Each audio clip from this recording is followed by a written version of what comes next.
One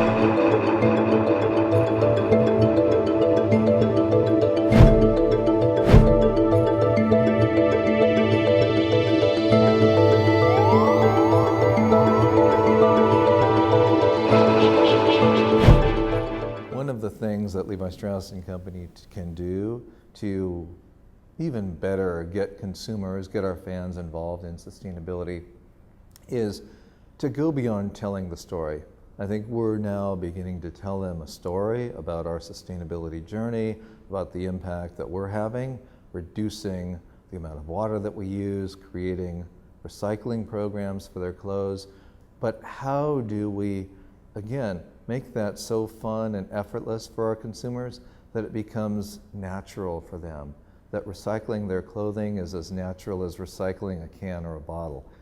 I think the one thing that every single organization can do better, including ours, is constantly start with listening and end with listening. Because until we start to really step back and understand what the issues are, what the root causes of those issues are, and really start delving into fixing those rather than just fixing the symptoms, I think we will continuously be fighting the same issues.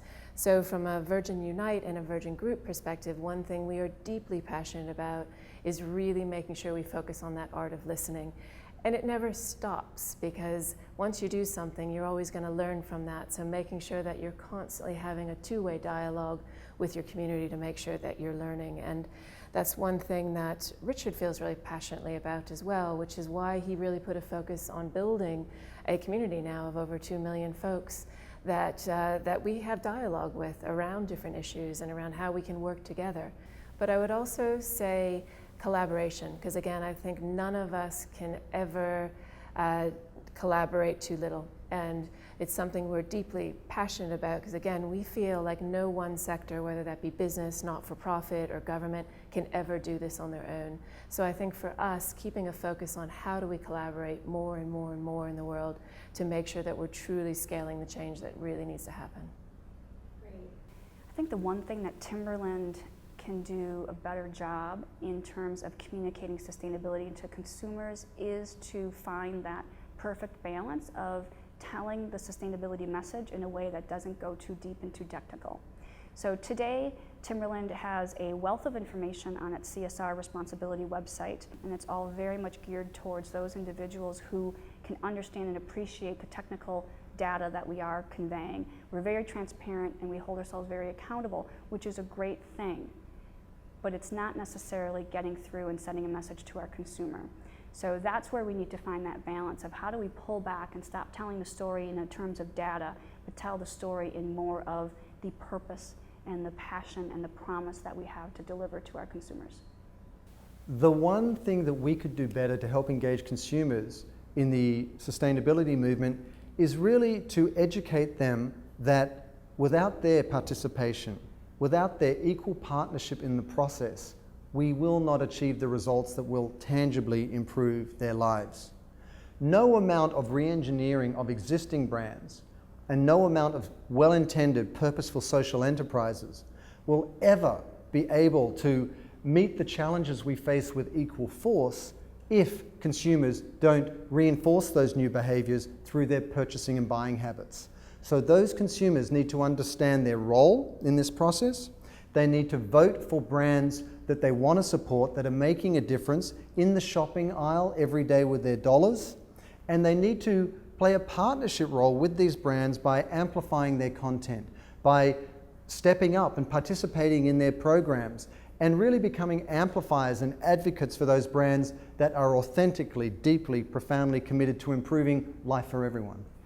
So the one thing that I think that the UN Foundation can do in helping to move the needle around sustainability with citizens and consumers is to be able to continue the work that we're doing, which is amplifying the message of the UN and how do all the different pieces of work that they're doing plug into the sustainability movement, right? So whether it's access to clean water, whether it's climate change, whether it's agriculture, and things like that. There's a whole ecosystem that is related to sustainability, and I think there's a lot of work, especially through the global goals, that we could do in terms of messaging out through all our various channels. We only have so much reach. It really is through some of our current partners and our new partners that we can work with, because they're going to have a wider audience group to be able to leverage their voice. Yeah, engaging consumers in the sustainability movement from a journalistic perspective is an interesting challenge. One of the main ways we do that now is through our blog platform. Simon was speaking earlier about how what Facebook did and what social media has done is really take the power of media and put it into the people's hands. We try to do the same thing by putting content creation in the hands of consumers. We give them a platform, we give them a voice, we give them insights so that they can craft a story around whatever is important for them. And so I think one of the main challenges and something we're going to want to work on to do better is as we increase that access to ensure that all these people who want to share their voices have the resources and the ability to tell stories that are actually going to add value to someone. How can we scale this blog platform? How can we scale the variety of voices that we have while still maintaining quality? One of the things that this ball enables us to do is reduce landfill. So by having the One World football in an environment, we're keeping hundreds of thousands of balls out of landfills.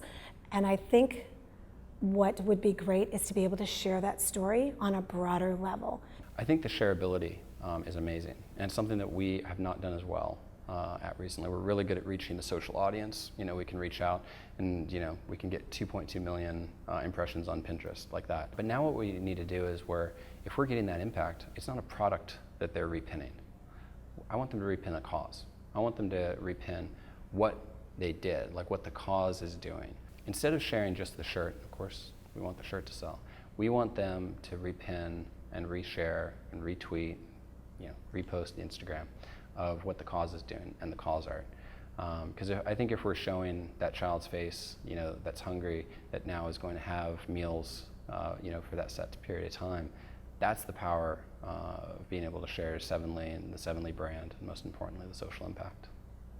The one thing that we could do better as a company to engage consumers in the sustainability movement more, I think, is to find a better way to explain how we fit in the world of all the other sustainable coffees out there. As a brand, continue to tell the story at a grassroots level, and at some point, the brand itself will send the message. One thing I think we could do more, and we're looking at doing more and more of this, but is really leveraging the voice that we have in the community, and really leveraging the social media and telling our story more. I mean, one of the things I took in this week listening to Simon and at this conference was really about how we need to turn the conversation around and hear more from our customers. So we could probably, with consumers, or, you know, as I mentioned, we help millions of people see. We could probably do more to hear from their perspective and in their words,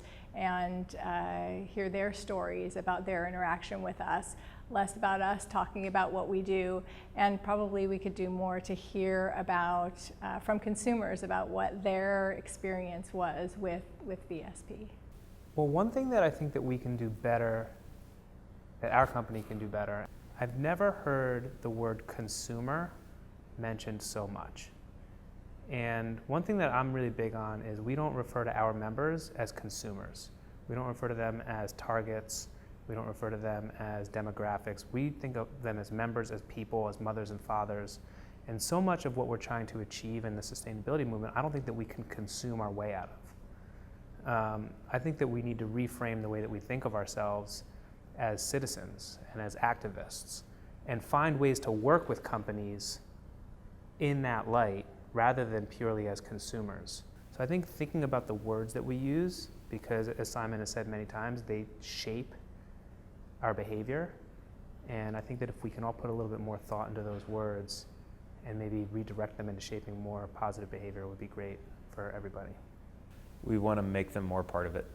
And I think that's a message we've been hearing from Simon a lot. And we've done okay at times, but definitely haven't really brought them into the fold to let them be a bigger piece of that. What I believe the Soul Center could do to help engage our community, clients, and others more in sustainability is basically fulfilling our mission.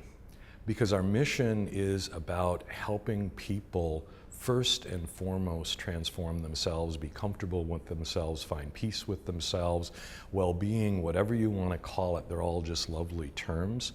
But it's really about when I start taking care of myself, I realize that I take care of the earth.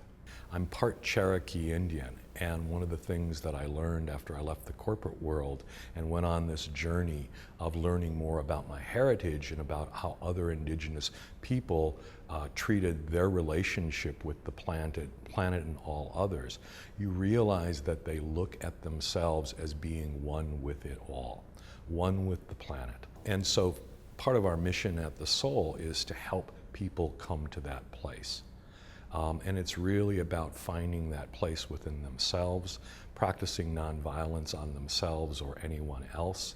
And when they do that, they foster sustainability because they foster balance and harmony with their relationship with all things.